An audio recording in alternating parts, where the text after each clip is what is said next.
Assalamualaikum warahmatullahi wabarakatuh. Pada pembahasan kali ini kita akan membahas mengenai materi pengujian hipotesis.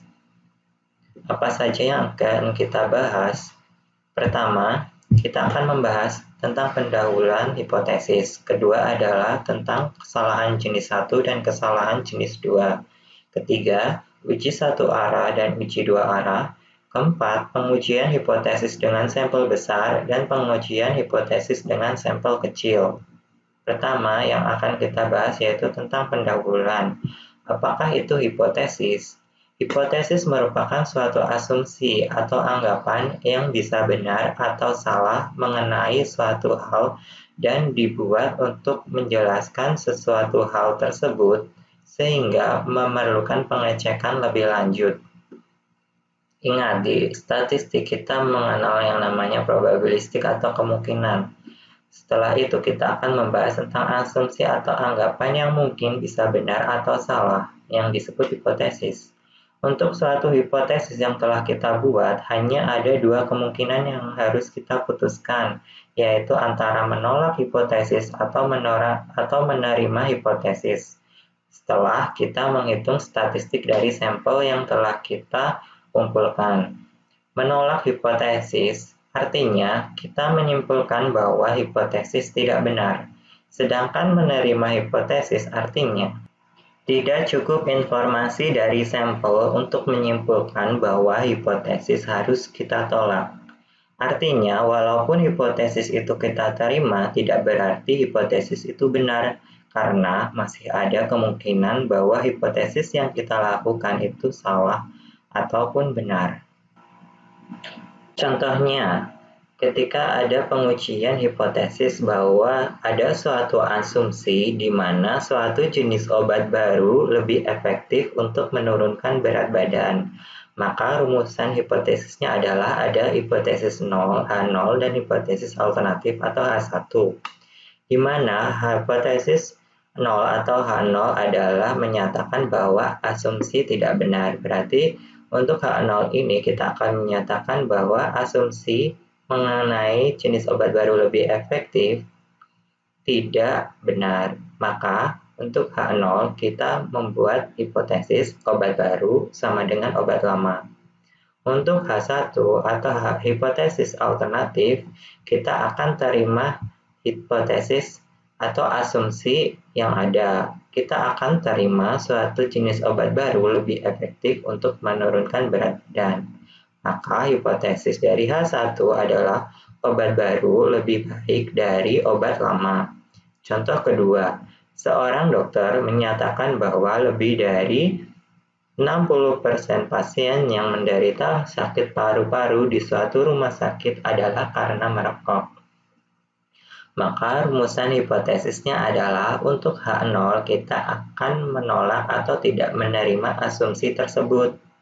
Berarti probabilitas dari yang menderita sakit paru-paru di rumah sakit karena merokok sama dengan 60%.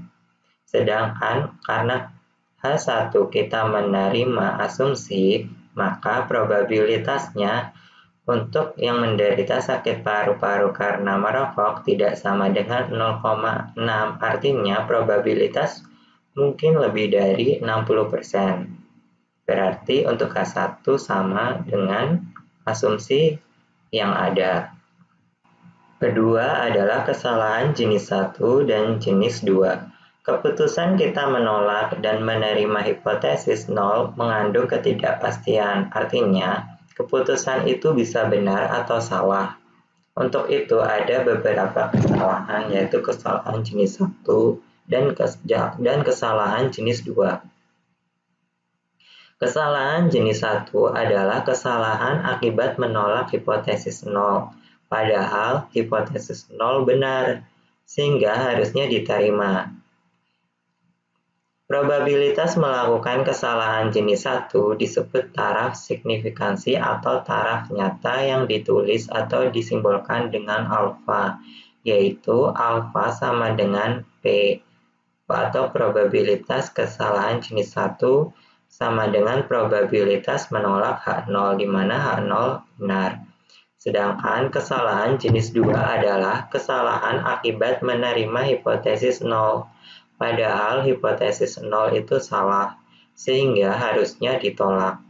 Probabilitas melakukan kesalahan jenis 2 disebut beta, yaitu beta sama dengan probabilitas kesalahan jenis 2, atau probabilitas menerima H0 di mana H0 itu salah. Pengujian hipotesis mempunyai sifat-sifat berikut.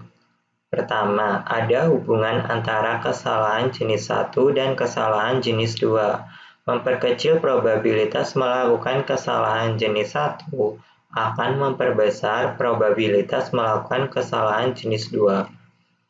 Probabilitas melakukan kesalahan jenis 1 dapat diperkecil dengan menyesuaikan nilai kritis. C. Makin besar ukuran sampel, maka nilai alfa dan beta akan makin kecil. D. Bila hipotesis 0 salah, maka nilai beta akan mencapai maksimum, bila mana nilai parameter yang sesungguhnya dekat dengan nilai yang dihipotesiskan. Makin besar jarak antara nilai sesungguhnya dengan nilai yang dihipotesiskan, makin kecil nilai beta.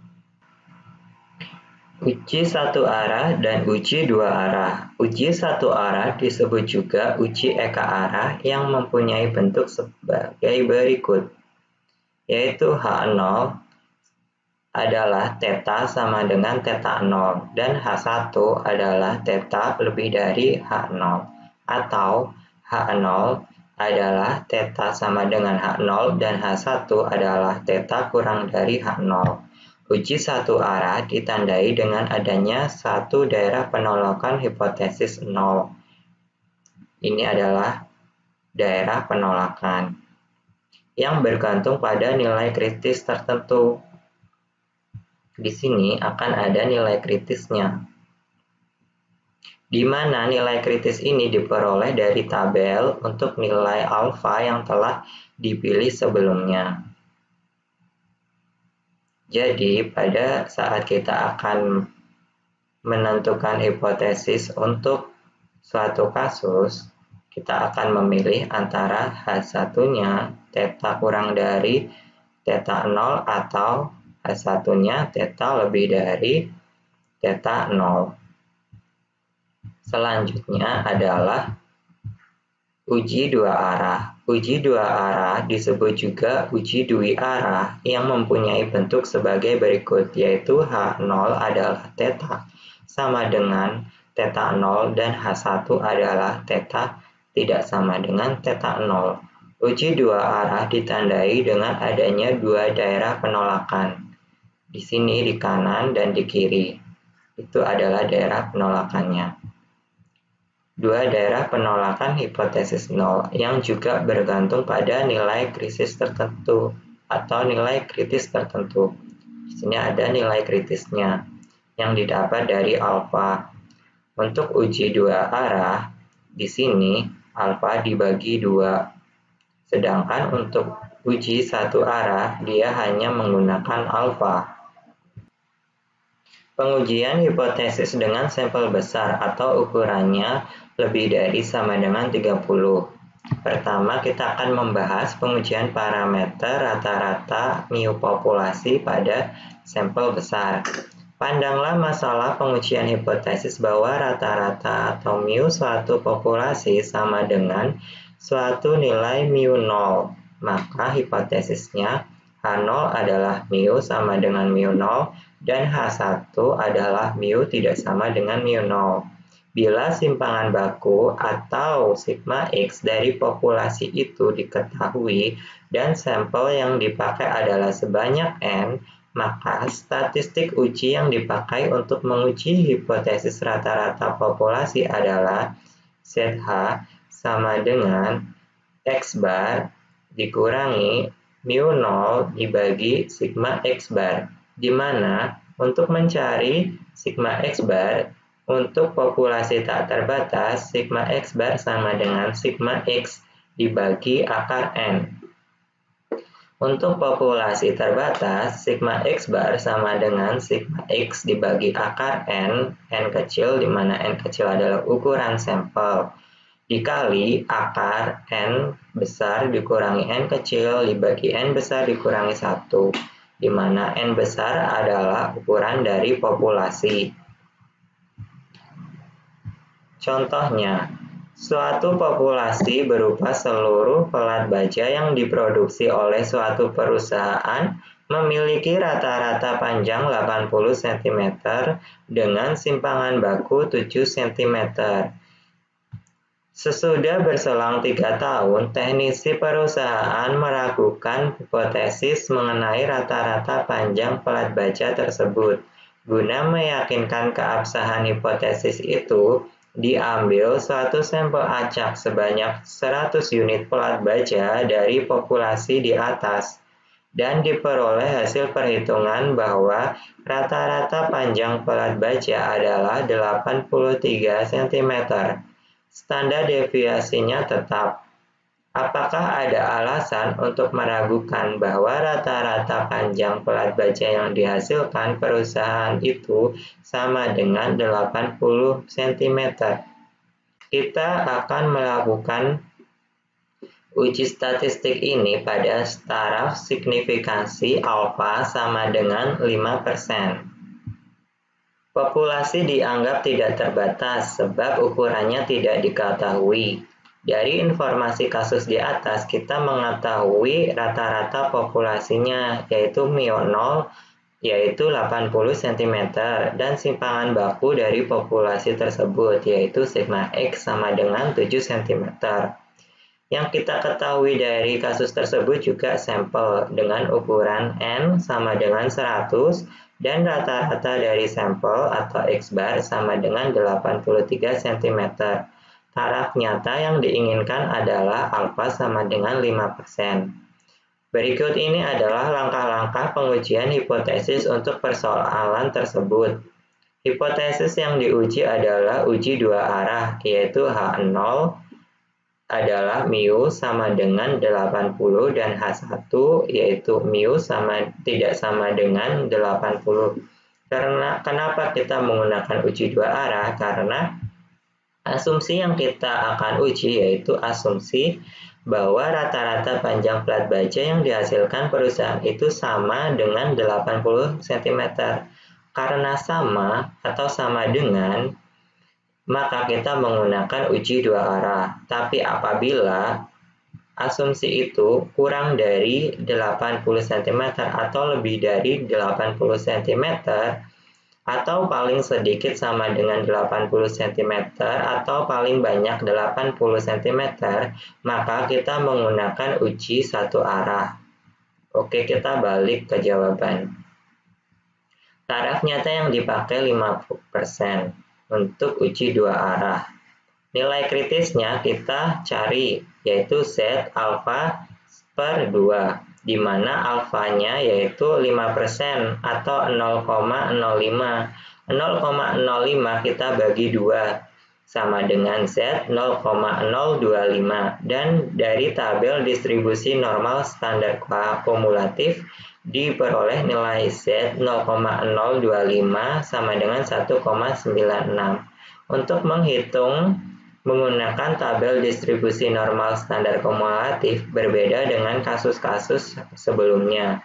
Nanti akan saya jelaskan bagaimana membaca tabel distribusi normal standar kumulatif untuk kasus pengujian hipotesis. Oke, kita lanjut dulu ke langkah ketiga. Statistik uji yang cocok untuk menguji hipotesis tersebut adalah ZH sama dengan X bar min mu0 dibagi sigma X bar, di mana untuk populasi yang tak terbatas karena jumlah populasi tidak diketahui. Untuk populasi yang tak terbatas, sigma X bar sama dengan sigma X per akar N. Kita hitung dulu sigma X bar, di mana sigma X bar sama dengan sigma X per akar N sama dengan 7 dibagi akar 100 sama dengan 0,7. Maka diperoleh nilai statistik uji atau ZH adalah 83 dikurangi 80 dibagi 0,7 sama dengan 4,29. Di sini kita harus menggambar kurvanya terlebih dahulu. Gambar daerah penolakan dan penerimaan H0 adalah sebagai berikut. Di sini dapat kita lihat untuk daerah penerimaan H0 yaitu 1 min alfa sama dengan 95%. Sedangkan daerah penolakannya yaitu dari alfa yang tadi, yaitu alfa tadi 0,05 atau 5% dibagi 2, jadi 0,025. Untuk daerah kritisnya atau nilai kritisnya yaitu min 1,96 atau 1,96. Sedangkan nilai statistik ujinya Z-nya yaitu 4,29. Kesimpulannya, karena nilai statistik uji ZH sama dengan 4,29 jatuh di daerah penolakan, hipotesis H0 yaitu ZH sama dengan 4,29 lebih dari 1,96, maka hipotesis ditolak. Dengan kata lain, menolak H0 dan menerima H1.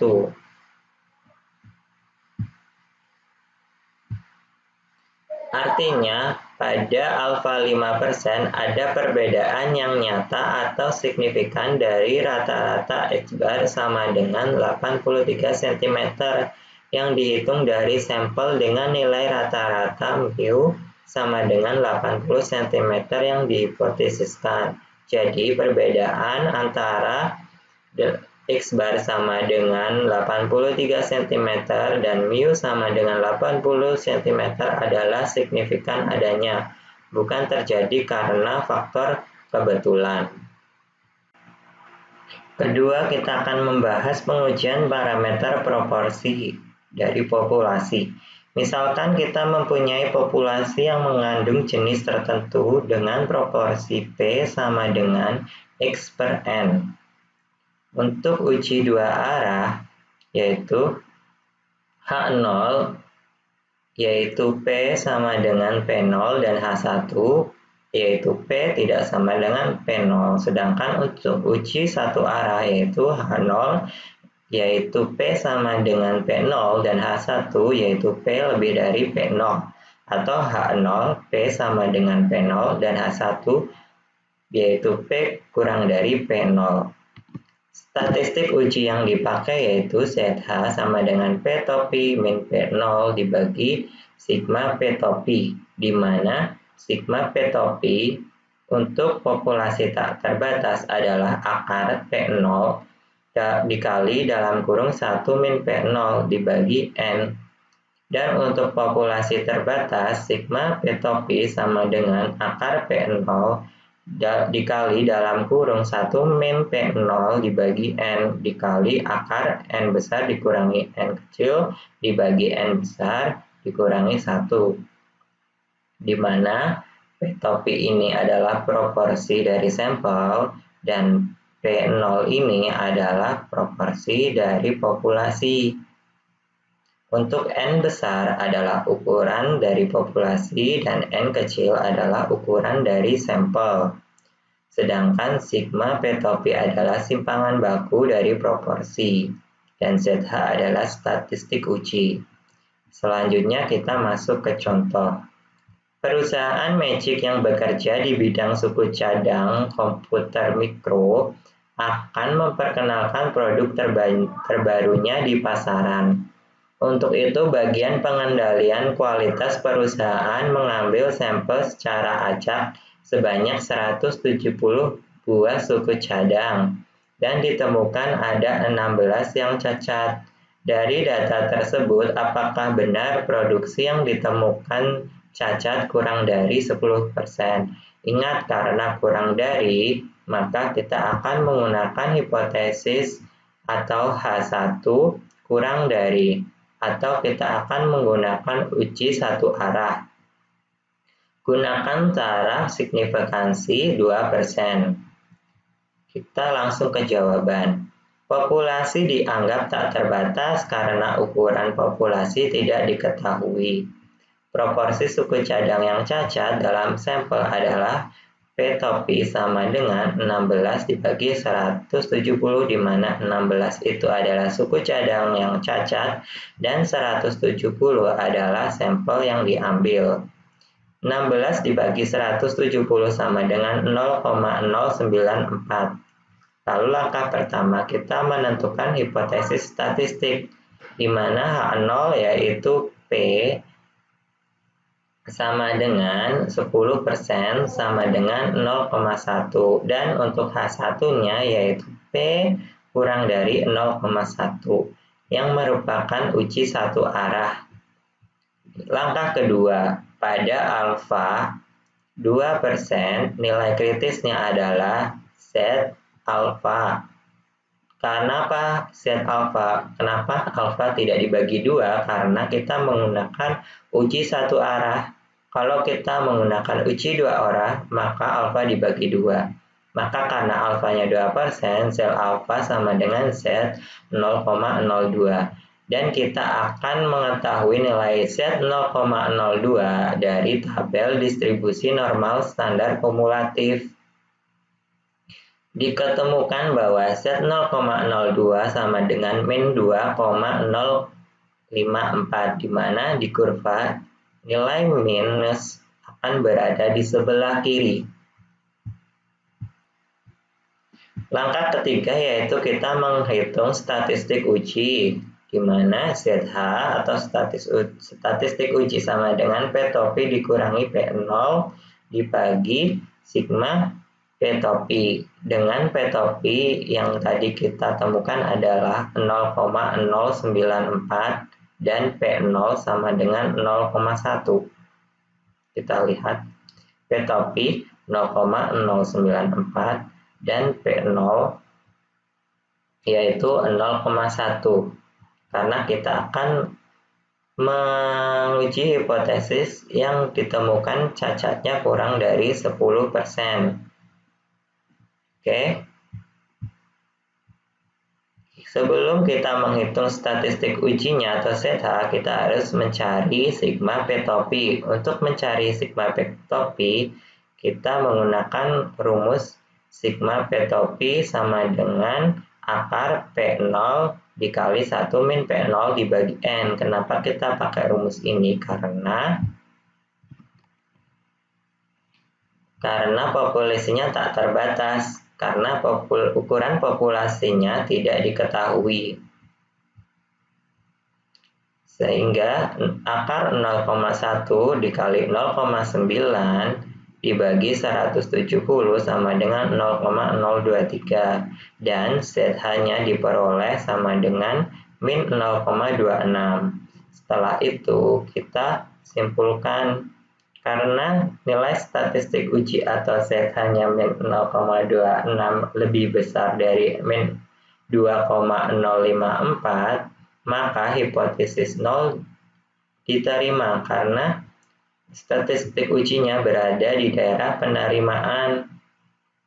Artinya pada saat taraf signifikansi sama dengan 2%, data yang diperoleh dari sampel tidak mendukung hipotesis alternatif H, bahwa produksi yang cacat kurang dari 10%. Selanjutnya kita akan membahas pengujian hipotesis dengan sampel besar untuk pengujian parameter beda dua rata-rata dari dua populasi. Misalkan kita mempunyai populasi berdistribusi normal, masing-masing mempunyai rata-rata yaitu mu1 dan mu2, serta simpangan baku sigma 1 dan sigma 2. Pada populasi pertama diambil sampel acak berukuran N1 dan diperoleh rata-rata sampel berupa X bar dan simpangan baku sampelnya S1. Pada populasi kedua diambil sampel acak berukuran N2 dan diperoleh rata-rata X bar dan simpangan baku S2. Maka pengujian hipotesis untuk parameter beda dua rata-rata dari dua populasi adalah sebagai berikut. Pertama, uji dua arahnya yaitu H0 yaitu mu1 sama dengan mu2 dan H1 yaitu mu1 tidak sama dengan mu2. Untuk uji satu arahnya, H0 yaitu mu1 sama dengan mu2 dan H1 yaitu mu1 lebih dari mu2 atau H0 yaitu mu1 sama dengan mu2 dan H1 yaitu mu1 kurang dari mu2. Statistik uji yang dipakai berupa ZH sama dengan X bar 1 dikurangi X bar 2 dikurangi mu1 min mu2, di mana kalian harus melakukan perhitungan yang di dalam kurung terlebih dahulu, dibagi sigma X bar 1 min X bar 2, atau sigma dari dua rata-rata. Oke, sebelum kita menghitung ZH atau statistik uji, kita perlu cari simpangan bakunya dari parameter beda dua rata-rata.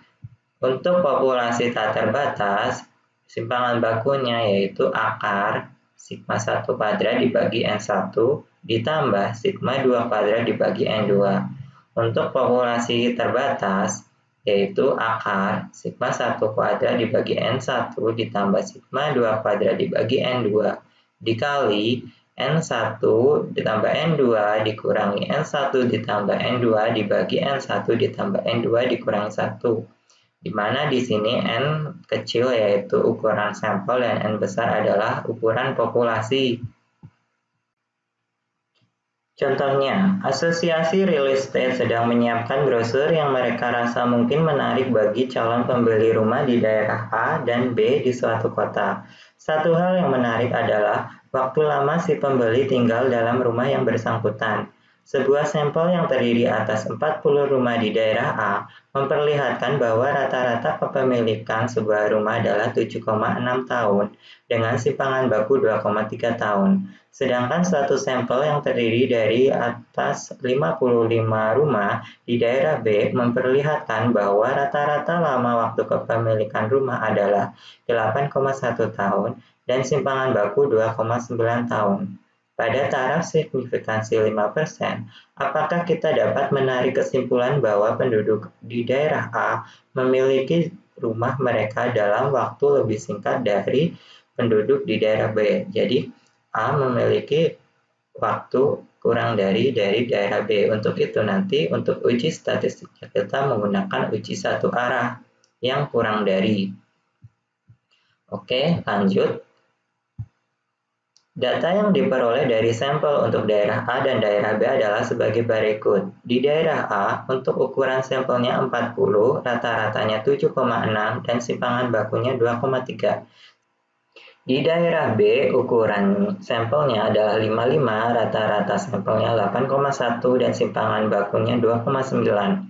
Selisih rata-rata sampel X bar 1 min X bar 2 sama dengan 7,6 dikurangi 8,1 sama dengan min 0,5. Karena simpangan baku dari populasi tidak diketahui, maka ditaksir dengan simpangan baku dari sampel, sehingga diperoleh untuk simpangan baku dari parameter beda dua rata-ratanya yaitu akar 2,3 dari simpangan baku S1 yaitu dari sampel 2,3 kuadrat dibagi 40 ditambah 2,9 kuadrat dibagi 55 lalu diakar.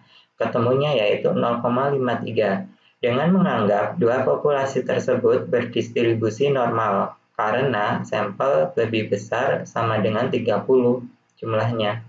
Hipotesis yang diuji adalah bahwa penduduk di daerah A waktu kepemilikannya lebih singkat atau kurang daripada penduduk di daerah B. Untuk itu, hipotesisnya adalah H0 yaitu mu1 sama dengan mu2 dan H1 yaitu mu1 kurang dari mu2 uji satu arah.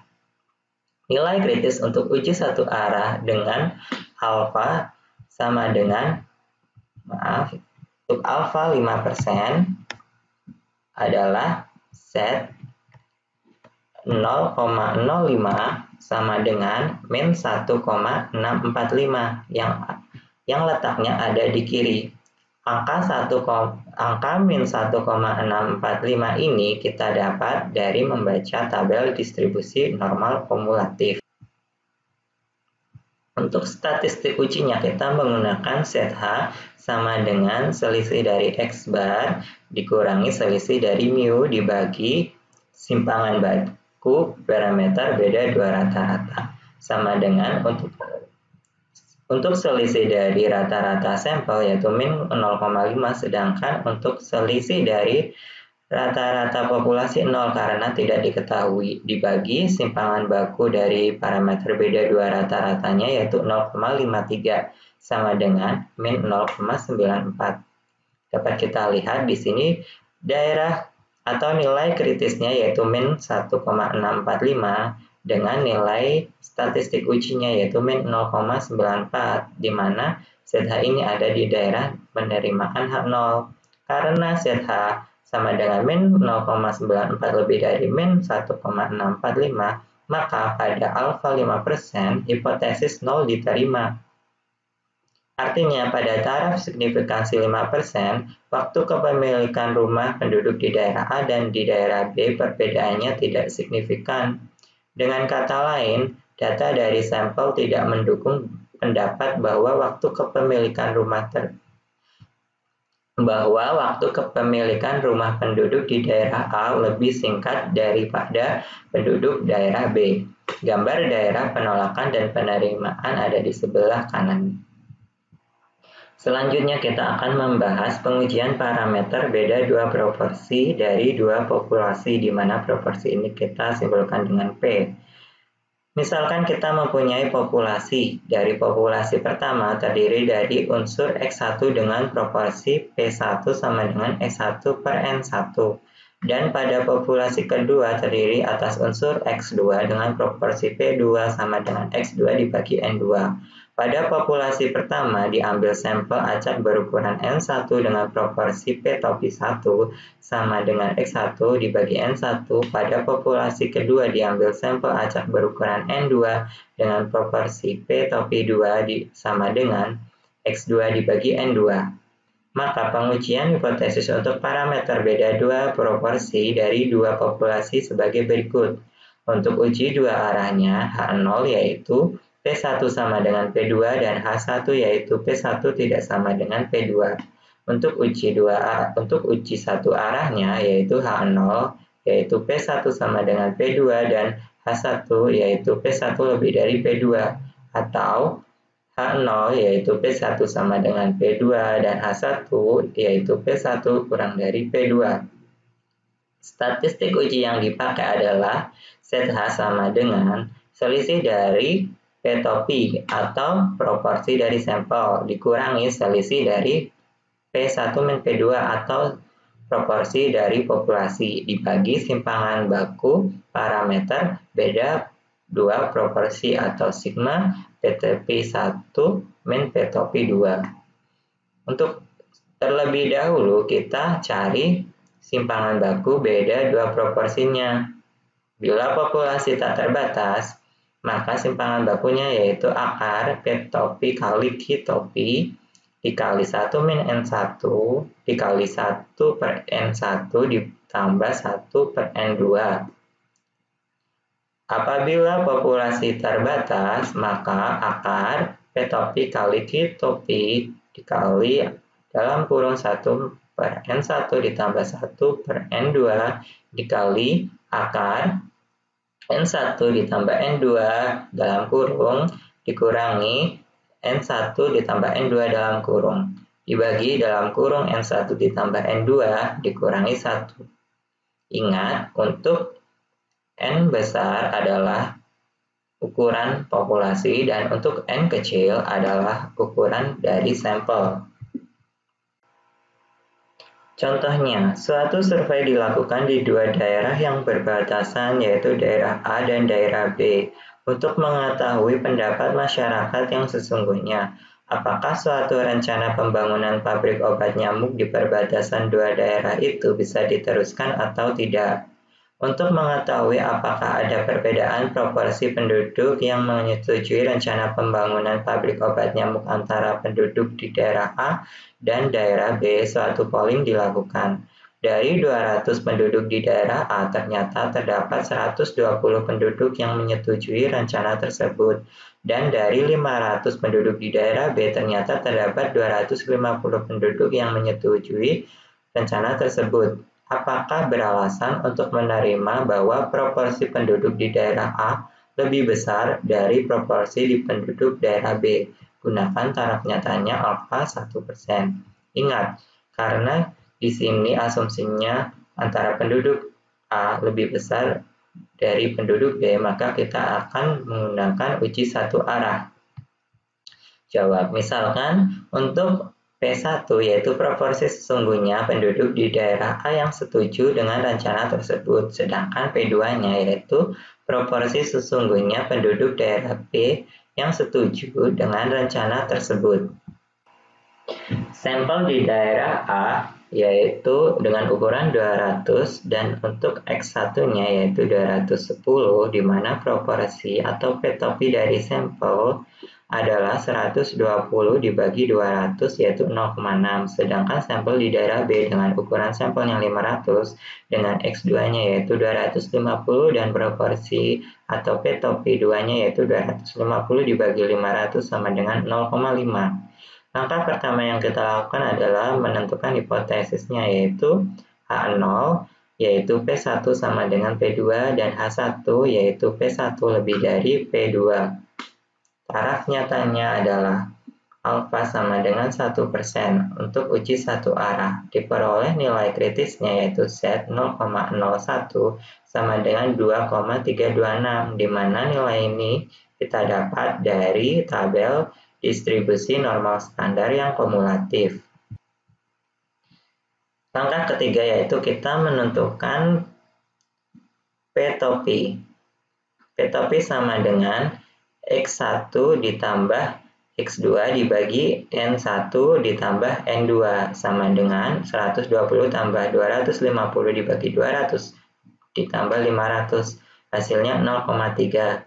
Sehingga untuk Q-topinya sama dengan 1 min 0,53 sama dengan 0,47.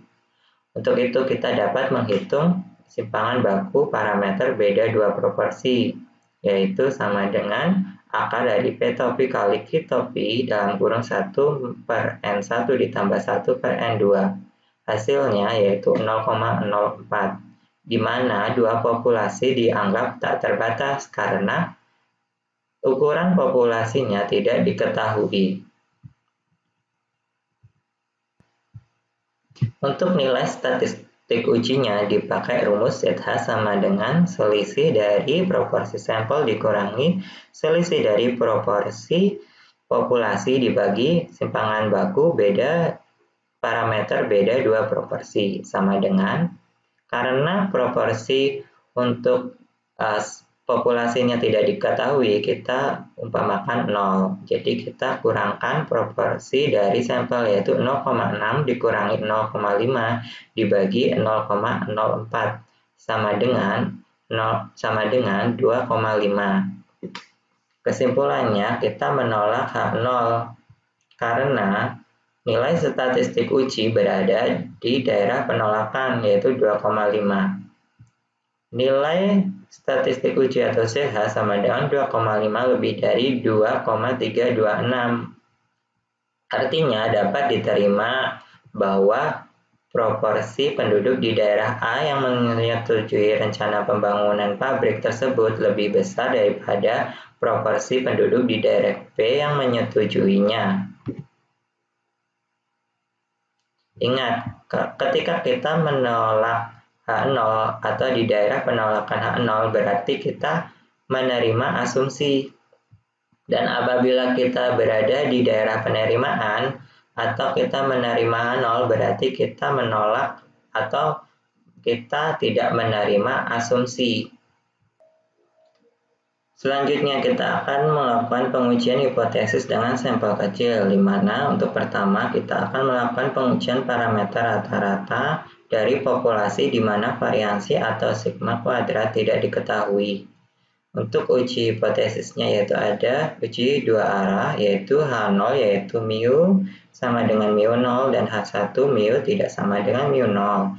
Untuk uji satu arahnya yaitu H0 yaitu mu sama dengan mu0 dan H1 yaitu mu sama dengan mu lebih dari mu0 atau H0 yaitu mu sama dengan mu0 dan H1 yaitu mu kurang dari mu0. Statistik uji yang dipakai yaitu T sama dengan X bar dikurangi mu0 dibagi sigma X bar, di mana untuk simpangan bakunya atau sigma X bar sama dengan sigma X per akar N bila populasi tak terbatas. Dan untuk populasi terbatas yaitu sama dengan sigma X per akar N dikali akar N besar dikurangi N kecil dibagi N besar dikurangi 1, di mana untuk N kecilnya ini kita adalah ukuran sampel dan untuk N besar adalah ukuran populasi. Karena simpangan baku atau sigma X tidak diketahui, maka nilai sigma X ditaksir dengan nilai Sx yang dihitung dari sampel. Ingat, sigma X itu didapat dari populasi. Apabila simpangan baku dari populasi tidak diketahui, kita dapat menghitungnya menggunakan simpangan baku dari sampel. Selanjutnya yaitu pengujian parameter rata-rata dari populasi. Untuk uji hipotesisnya menggunakan uji dua arahnya yaitu H0 yaitu mu1 sama dengan mu2 dan H1 yaitu mu1 tidak sama dengan mu2. Untuk uji satu arahnya yaitu H0 mu1 sama dengan mu2 dan H1 yaitu mu1 lebih dari mu2 atau H0 mu1 sama dengan mu2 dan H1 yaitu mu1 kurang dari mu2. Untuk nilai statistik uji yang dipakai yaitu TH sama dengan selisih rata-rata dari sampel dikurangi selisih rata-rata dari populasi dibagi simpangan baku parameter rata-rata atau sigma X bar 1 min X bar 2. Oke, untuk menghitung simpangan bakunya bila sigma 1 kuadrat sama dengan sigma 2 kuadrat sama dengan sigma kuadrat tidak diketahui pada populasi, maka simpangan bakunya sama dengan SP dikali akar 1 per N1 ditambah 1 per N2. Untuk XP-nya kita hitung dengan cara SP kuadrat sama dengan N1 dikurangi 1 dikali S1 kuadrat ditambah N2 dikurangi 1 dikali S2 kuadrat dibagi N1 ditambah N2 dikurangi 2. Di mana di sini N1 adalah ukuran dari sampel. Dengan derajat kebebasan atau theta sama dengan N1 ditambah N2 dikurangi 2. Sedangkan apabila untuk sigma 1 kuadrat tidak sama dengan sigma 2 kuadrat tidak diketahui pada populasi, maka sigma atau simpangan baku parameter rata-rata sama dengan akar S1 kuadrat. Ingat, S adalah simpangan baku dari sampel dibagi N1 ditambah S2 kuadrat dibagi N2. Untuk populasi tak terbatas di mana dengan derajat kebebasan atau theta sama dengan S1 kuadrat dikurangi N1 ditambah S2 kuadrat dengan derajat kebebasan atau theta sama dengan S1 kuadrat per N1 ditambah S2 kuadrat per N2 dibagi N1 kuadrat per N1 dikuadratkan dibagi N1 min 1 ditambah S2 kuadrat dibagi N2 dikuadratkan dibagi N2 min 1. Lalu bila populasi terbatas, maka simpangan bakunya harus dikalikan dengan faktor koreksi, di mana faktor koreksi rumusnya yaitu akar dalam kurung N1 ditambah N2 dikurangi dalam kurung N1 ditambah N2 dibagi N1 ditambah N2 min 1, di mana N adalah ukuran populasi dan N kecil adalah ukuran dari sampel. Contoh, suatu mata kuliah akuntansi komputer diberikan pada dua kelas mahasiswa yang berbeda. Kelas A yang terdiri atas 12 mahasiswa diajar dengan metode pengajaran biasa, Sedangkan kelas B yang terdiri atas 10 mahasiswa diajar dengan metode pengajaran baru. Pada akhir semester, mahasiswa di kelas A dan B diberi materi ujian akuntansi komputer yang sama. Di kelas A, nilai rata-rata mahasiswa adalah 85 dengan simpangan baku 4. Sedangkan di kelas B, nilai rata-rata mahasiswa adalah 81 dengan simpangan baku 5. Yakinkah Anda bahwa metode pengajaran yang biasa tetap lebih baik daripada metode pengajaran yang baru dengan memakai taraf signifikansi alfa sama dengan 0,01 atau 1%? Diasumsikan bahwa dua populasi mendekati distribusi normal dengan variansi yang sama. Nah, karena lebih baik berarti kita menggunakan uji satu arah. Dua populasi dianggap tak terbatas. Dua populasi dianggap mendekati distribusi normal. Untuk itu, dari sampel A didapatkan ukuran sampel berupa 12 dan rata-ratanya 85 serta simpangan bakunya 4. Untuk sampel B, ukuran sampelnya 10, rata-rata sampelnya 81 dan simpangan bakunya 5. Langkah pertama kita tentukan hipotesisnya yaitu H0 yaitu mu1 sama dengan mu2. Dan untuk H1 yaitu mu1 lebih dari mu2. Untuk taraf signifikansinya yaitu 0,01 atau 1%. Dengan derajat kebebasannya adalah theta sama dengan N1 ditambah N2 min 2. 12 ditambah 10 dikurangi 2 sama dengan 20. Maka diperoleh nilai kritis atau T alfa, theta sama dengan T 0,01 dan 20. Ujinya kita menggunakan uji satu arah. Dan untuk nilai T dalam kurung 0,01 dan 20 adalah 2,528 atau min 2,528. Ingat, untuk mendapatkan nilai tersebut kita harus menggunakan atau membaca tabel distribusi T pada pertemuan sebelumnya. Langkah ketiga, kita mencari SP. SP kuadrat sama dengan hasilnya yaitu 20,05. Karena kita mencari SP-nya, maka SP sama dengan akar 20,05 sama dengan 4,478. Maka diperoleh nilai statistik uji TH yaitu sama dengan 2,09.